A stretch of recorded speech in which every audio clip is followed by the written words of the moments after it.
அனைவருக்கும் வணக்கம்.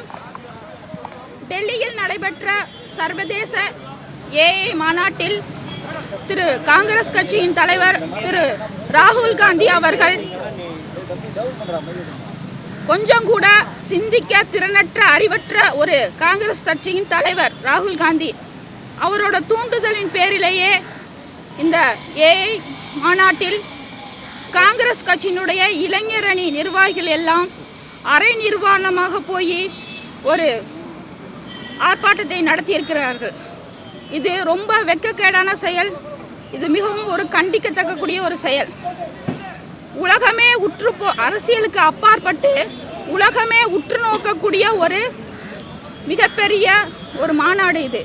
இந்த மாநாட்டில் போய் காங்கிரஸ் கட்சியினுடைய இளைஞர் அணி நிர்வாகிகள் எல்லாம் இது மாதிரி அரை நிர்வாணமாக சென்றிருக்கிறார்கள்.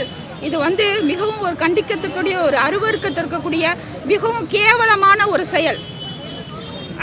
இந்த மாநாடு இந்தியாவுடைய திறமையும் இந்தியாவுடைய வளர்ச்சியையும் உலக நாட்டுகளுக்கே எடுத்து செல்லக்கூடிய ஒரு மாநாடு.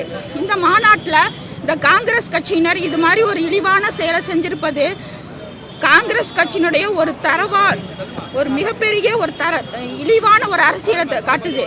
இதை எங்களால் ஏற்றுக்கவே முடியாது. தொடர்ந்து காங்கிரஸ் கட்சியினர் பிரதமரோட அம்மாவை தரக்குறைவாக பேசுறது, வானதிக்காவை தப்பாக பேசுறது, தொடர்ந்து நாட்டையும் அவங்க மதிக்கிறது கிடையாது, பெண்களையும் மதிக்கிறது கிடையாது, நாட்டையும் மதிக்காத ஒரு கட்சியாக காங்கிரஸ் கட்சி இருக்கிறது. அதனால இந்த மகளிர் அணி தேசத்துக்கே ஒரு இழிவான செயல். இந்த நேரத்தில் பாஜக மகளிர் அணி ஒரு கோரிக்கையை வைக்கிறோம்.